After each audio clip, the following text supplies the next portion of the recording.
Welcome to AI for Founders. I'm Ryan Estes. In this episode of AI for Founders, I share a live session from my Scaling Founders series, where we dig into how to build an audience you actually own. We explore the three pillars every founder should have in place: your email list, your personal website, and your podcast feed. And I introduce 5 frameworks to help you create consistently and convert your audience into community and product. Whether you're just getting started or already scaling, this is the blueprint for long-term, platform-proof audience growth. This session was recorded live, and you can sign up for future events at ryanestes.info. Let's dive in.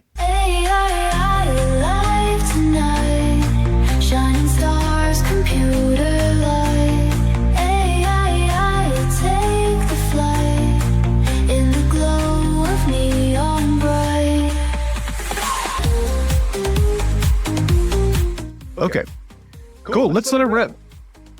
All right, you guys, thank you so much for joining, and for the folks checking out the replay.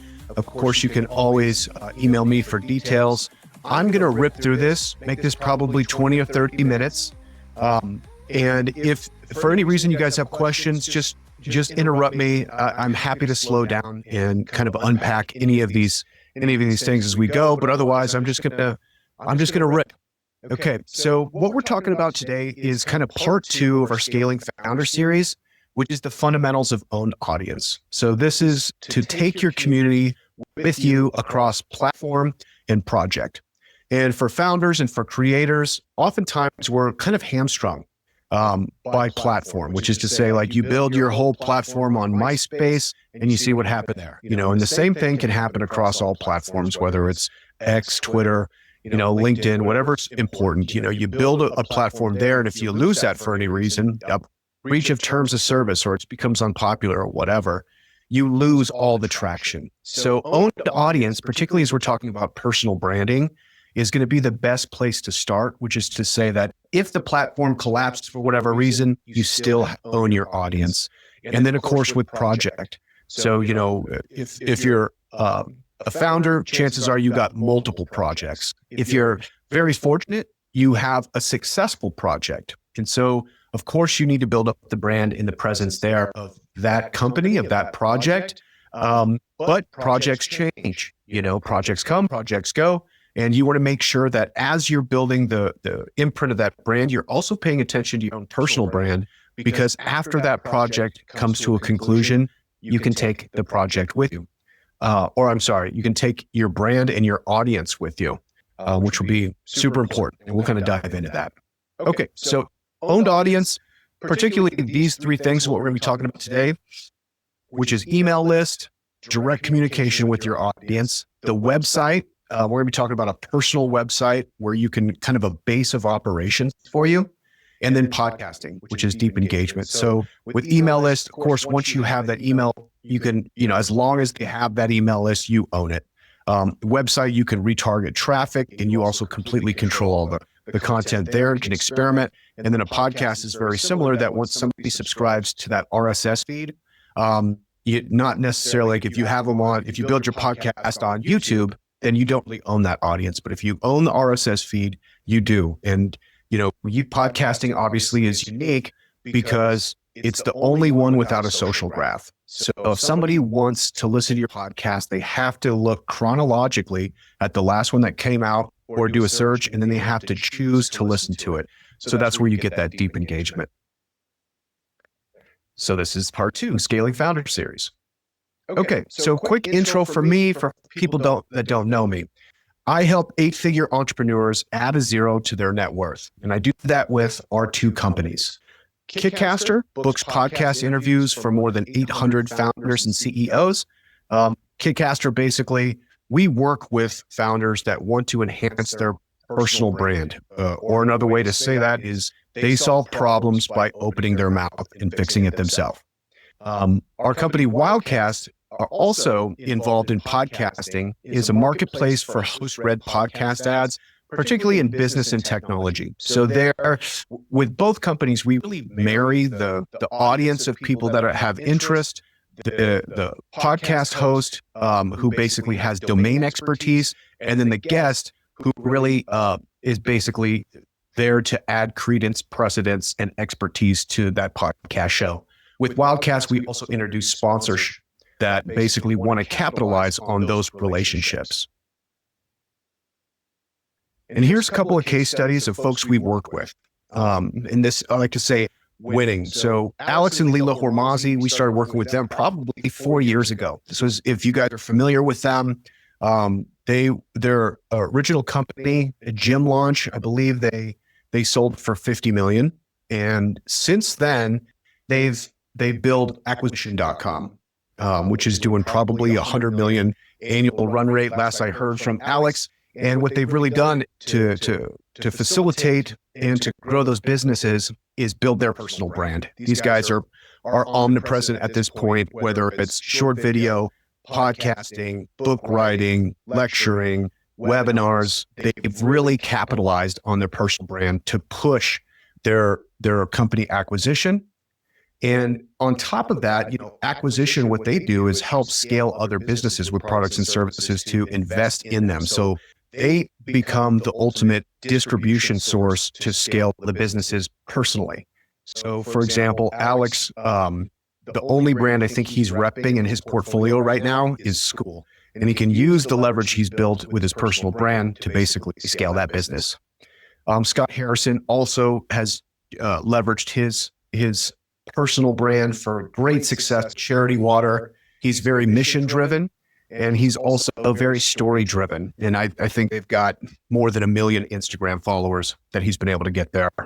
And then Anakin Tank, of course, with JotForm, not only has leveraged podcast interviews, but has also created his own podcast, recognizing in the power of owned audience. Okay, so just to rehash, for a lot of us, personal branding feels cringy. So I want to remedy that today with recommendations for tools and just ways you can get around this.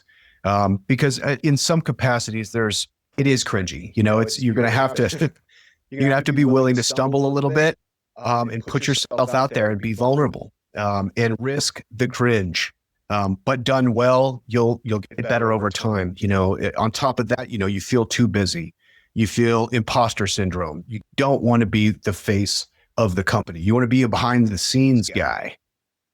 But ultimately, as we discussed, personal branding really matters for your company and for your future project. So, that's going to translate into sales. You have higher conversion rates and lower customer acquisition costs, largely because people already know you.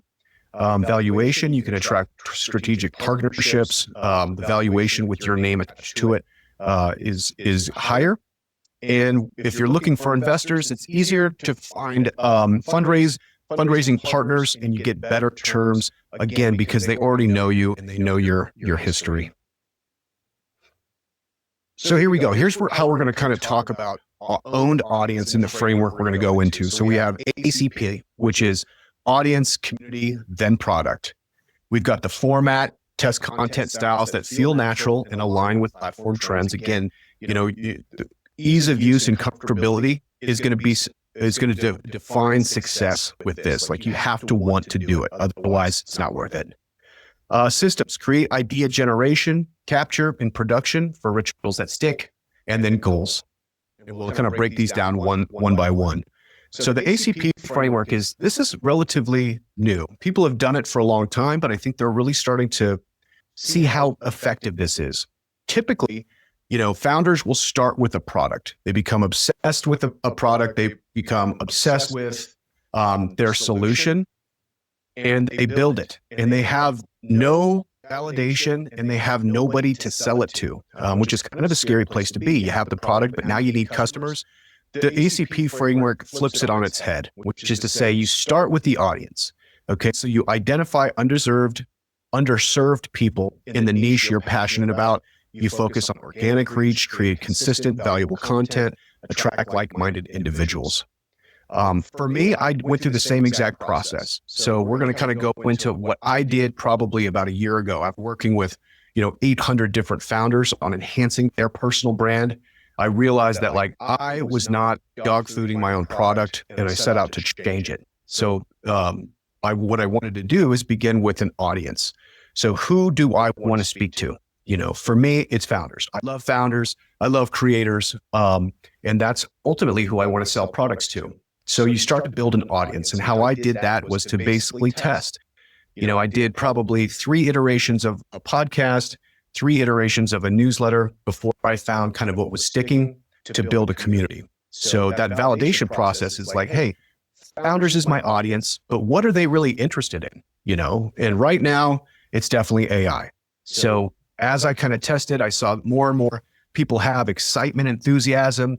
There's commerce in AI, but there's also a lot of anxiety and nerves, and we're all kind of holding our breath to see. So through that, I started to use these channels, website, email, and podcast to build this community of people around it. So this helps build deeper engagement with your core followers, nurtures the relationship, encourages the interaction, and fosters trust and loyalty. Got a couple more people rolling in, which is no problem. What's up, Jim? So you've got audience, you've got community now of people that are engaged with the content you're providing. At this point, you start to figure, okay, what is the product I can build that's going to help this particular community? And you can actually just straight up poll your audience. Do you like this? Do you not like this? Would you pay for this? Would you not pay for this? And you'll get direct feedback. So when you go to market, you already have the audience built in. You already have the community built in. You already have buy-in, so you can offer something valuable only after building trust that solves specific problems. You can leverage your established credibility and create with community input. Audience, community, product, in that order. Okay, second part, finding your format. So you want to feel natural. Choose formats that match your personality. If you hate video, do not do video. There's many different ways you could do video. You could do short video. You could do B-roll. You can do animations. You can write. You can, do long form, short form. You can do teardowns. There's a lot of different ways. And I really recommend kind of experimenting with all of them and see, what feels good to you. Align with platforms. Consider what's working platform wide. Short form video right now is absolutely crushing. It is not 2023, however. I don't know why that's there. Make it repeatable. Your format must be sustainable long-term. Test for at least 90 days. So really what you're going to want to do is make this a daily part of your practice. I've got some techniques to help with that. Cross-pollinate ideas, find inspiration outside your niche, apply unexpected formats to your space. And this kind of goes with content generation in general. We're going to do a whole other workshop around exactly how to create content without even thinking about it. Okay, and then we have, remember, all formats have life cycles. Be ready to evolve and reinvent. So I'll just give you a heads up. This is just some of the work that I've done. So this is my newsletter here, which I started in August.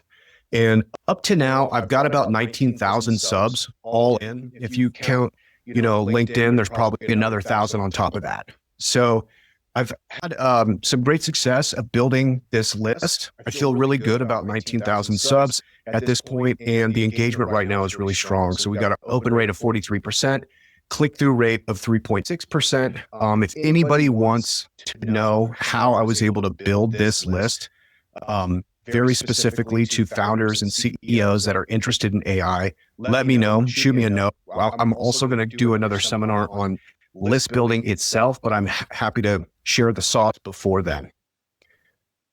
Podcast, once I kind of figured out, and it started with the newsletter, okay, people, especially founders, want to talk about AI, not only the opportunities, but also their anxieties. Then I shifted the podcast to AI for founders. So I created some brand continuity. The newsletter is AI for founders. The podcast is AI for founders. And we were able to put together, a dozen, 24 episodes, and then launch the podcast, which launched the top 5% of all podcasts globally and ended up in the top 100 podcasts for entrepreneurship. And we're just getting started. So, looking to grow on this to get up to that top 2%, top 1%, top 0.5%, and see if we can climb in entrepreneurship as well. And then the website, I went ahead and built a website, my personal website, which again, talking about cringe was kind of hard for me. It is a little bit scary putting yourself out there. But to date, I've done 27 posts. Again, and I'm not a massive creative writer. I sit down with a blank page and I have no idea what I'm going to write. So 27 feels like a major win. And what I did is created frameworks around how when I sit down, I'm not looking for inspiration. Again, we're going to go into that. This has got so far 1,000 unique visitors, which is nothing to brag about. But, there's always room to grow. And that's where I plan on doing it. And I've really kind of enjoyed putting the website and the blog together. Okay, so here's kind of a framework and just some tools to build systems so you actually do it. Again, like you only have so much creative capital in a day. Let's say you have 1 to 10 of how much creativity you have, and you want to be able to get this done when you've spent 8 of your 10 creativity juice or points. So here's how you do it. You create a creative faucet, identify what triggers your best ideas. Walks, podcasts, or events might spark creativity. Idea capture. Now, this is huge. This is actually how you really incorporate that. So use simple tools like Apple Notes, capture thoughts immediately before they vanish.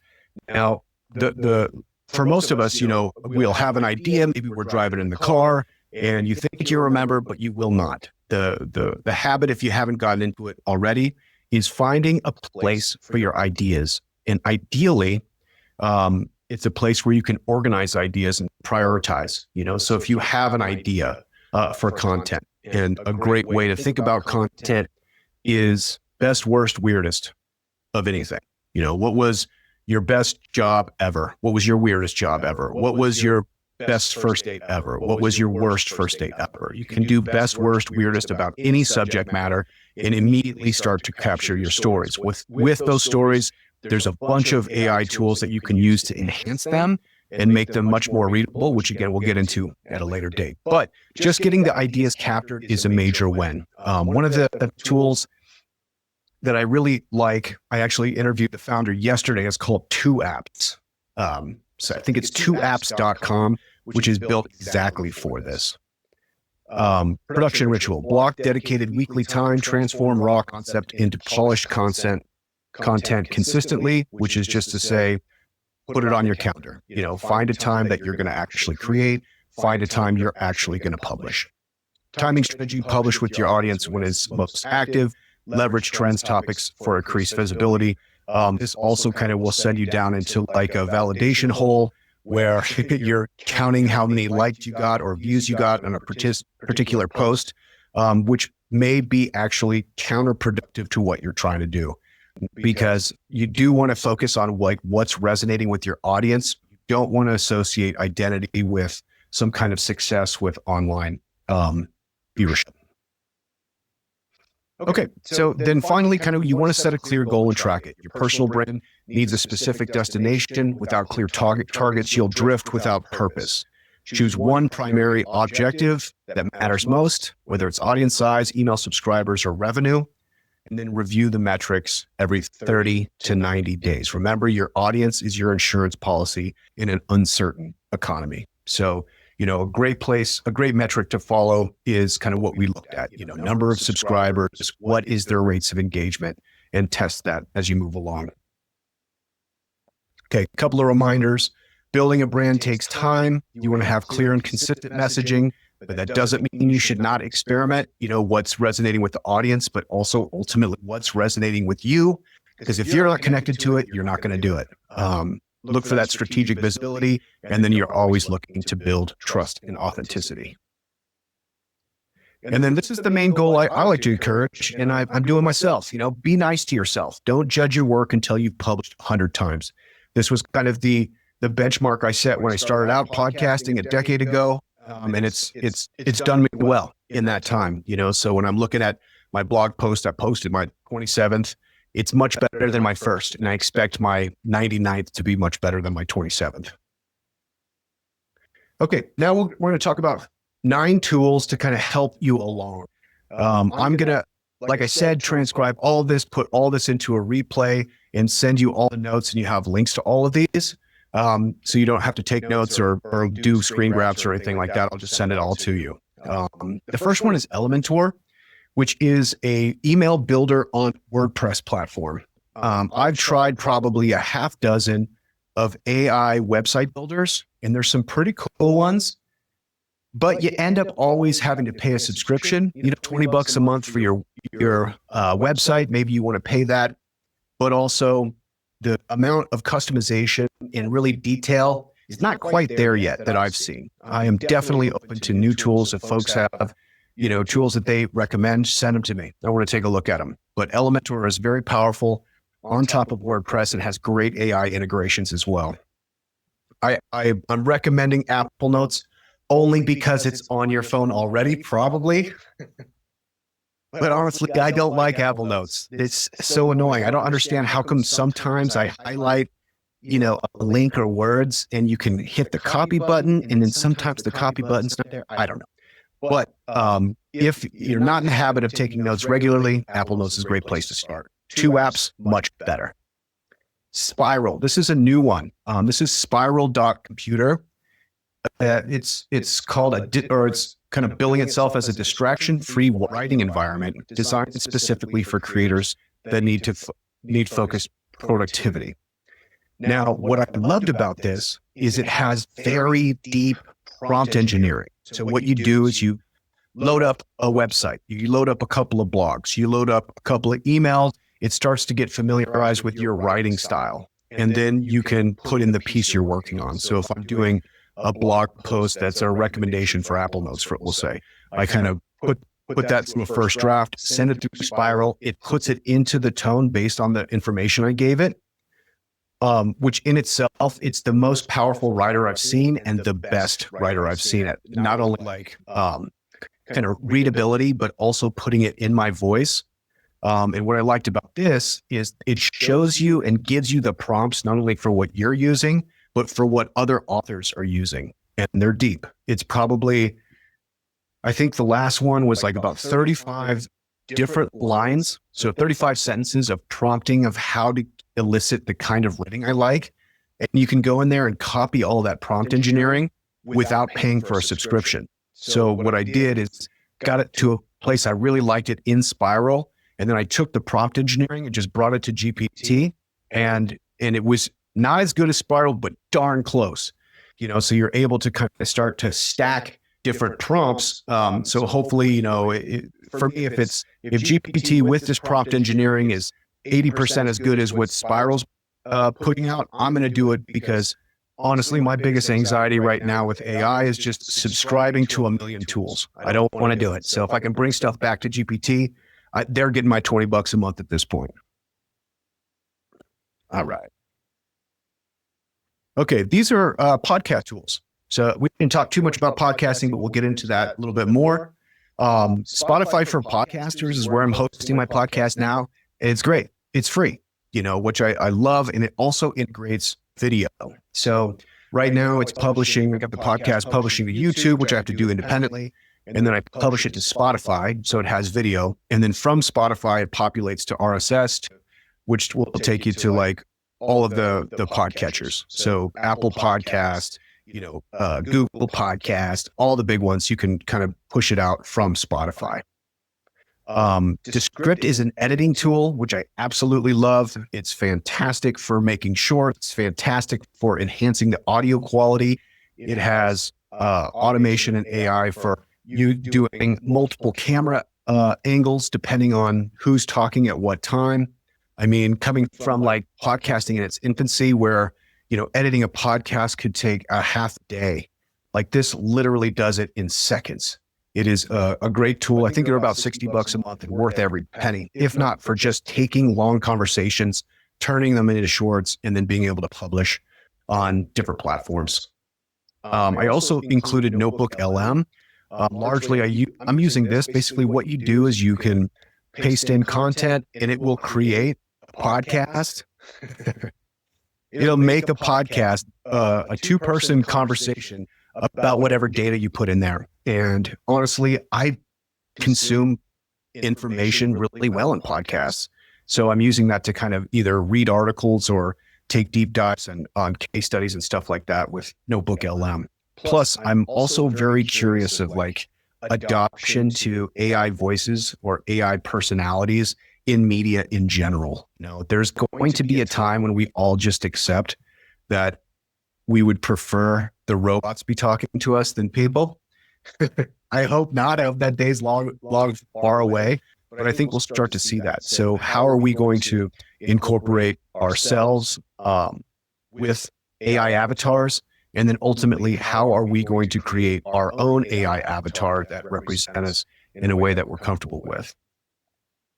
It's coming. And then here's the newsletter tools. So Beehive is the one that I'm using right now. They have kind of the best way to monetize the platform. So right now, I have sponsorships that are outside of Beehive, but I'm getting offers all the time for CPMs.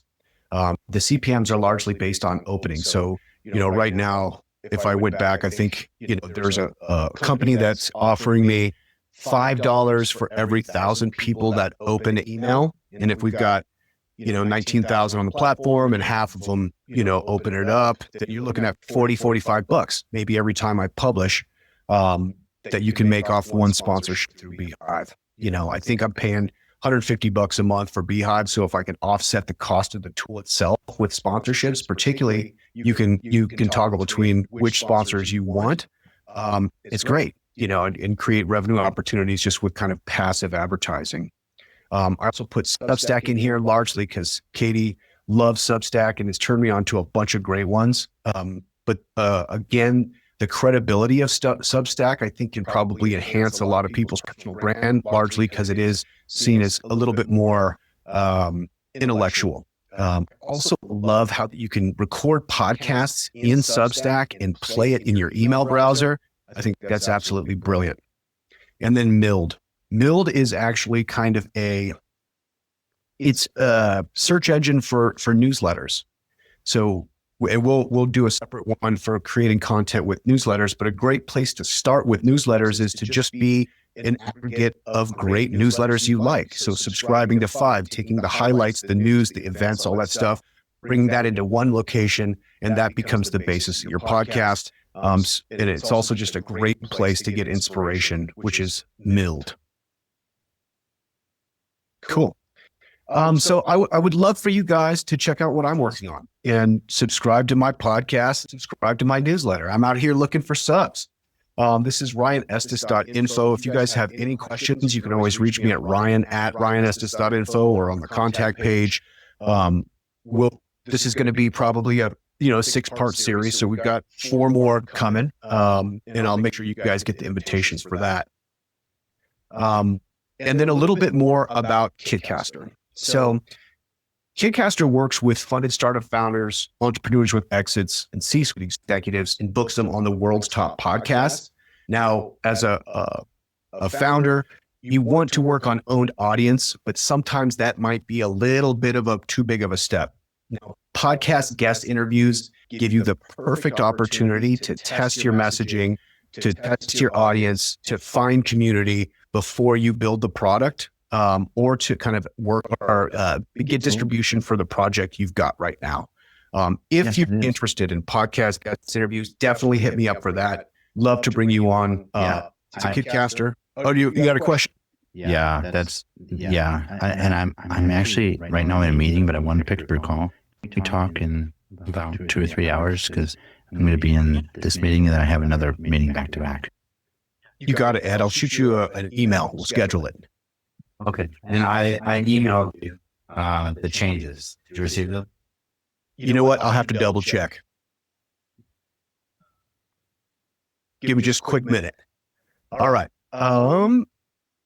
Okay. And then next up, which will be in 1 month, we're going to talk about optimizing face-to-face meetings. So this is when AI can't save you. So we've got interviews, opportunities, how to introduce yourself, networking, how to use power statements, particularly with networking or interviews, and then fundraising, how to unlock the power of your stories. And that's a wrap for today. How did I do? I went 2 minutes over. I definitely am happy to stick around and take any questions if anybody has any questions they want to ask or comments.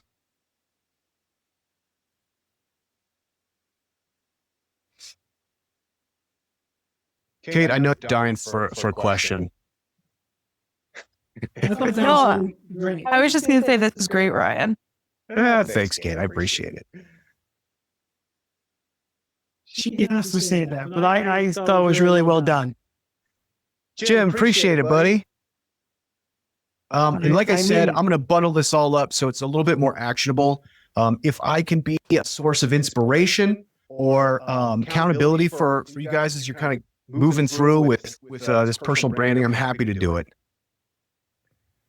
Sounds good. I'll follow up with you. Thanks. Great. Hi, Ryan. This is Ed. Yeah. Hey, Ed. Hey, I'm the one that I think messaged you on a couple of the site updates. And I have a question. So we are at the point right now where we're, in the midst of a funding round. Do you have any, kind of plans for a startup company that has not yet raised funds, but it's in the process? And once they raise funds, but they're not yet at a positive cash flow position. Yeah, in terms of positioning, or in terms of which? Yeah, positioning, and also access to getting access to podcasts, because we have a large potential footprint that's relevant, but at the same time we have not really launched. We've been in stealth mode. So getting on podcasts could actually really help. Absolutely. And, we've worked with, I think that's probably a thread that runs through probably half, maybe more of Kitcaster clients, is that, fundraising opportunities, and using podcast guest interviews for fundraising opportunities is crucial for a couple of reasons. One, you get to practice that conversation. There is a whole world of venture capital, family office, LP type podcasts where you get to talk about your deal. You get to talk about your vision. You get to describe, basically it's your pitch deck, and you get to practice it, but also you get to record it. So, as you're going into a round of financing, if you have some of these materials before the meeting, you can say, hey, I spent 15 minutes talking about this project on this podcast, check it out. So as you're going into the interview to pitch your product for fundraising opportunities, they're already aware of who you are, what you do. And basically now you're just kind of rehashing the information in a way that will be relevant for them. So I think that's huge. Plus it builds credibility because you're out there talking. Plus it gives you those distribution channels where, we've had case studies where people have gone on podcasts talking about their deal, and a listener of the podcast financed them to the tune of 7 figures based on the podcast they listened to. So it can be super transformational for you. Ed, I'm happy to schedule a call with you. We can talk a little deeper about it. Yeah, let's definitely do that. Thank you. You betcha. And Ryan, I wanted to tell you we appreciate you for doing this, because I really think that you're really contributing to the business world. Thank you. Yeah, my pleasure, Ed. And you're the gentleman that sent me the typos on the landing page. Is that right? Yes, correct. Yeah, I thought so. Okay. Yeah, no, I really appreciate that. Yeah. Ed left a voicemail, texted me. It was like, hey, couple of typos on it. One was really important though. It was the date. So I really appreciate you for letting me know so I could fix that for you. You're so welcome. Awesome. With that, we'll end it there. Thanks for spending your lunch with me, guys. I really appreciate it. We'll do it again in a month. I'll make sure you guys all get an invitation. So let's talk about podcasts for a second. You're listening to one, which is awesome, by the way. Thank you so much. But have you ever thought about being a guest on a podcast? Like, seriously, imagine sharing your story and your expertise and your business all on shows where your ideal customers are already listening. Kitcaster connects founders and entrepreneurs, professionals, with podcasts that actually make sense for their brand. No pitching, no guessing. You just have great conversations on great shows. And the best part, Kitcaster handles everything. You just show up and bring your A game. Kitcaster does the rest. This is hands down one of the easiest ways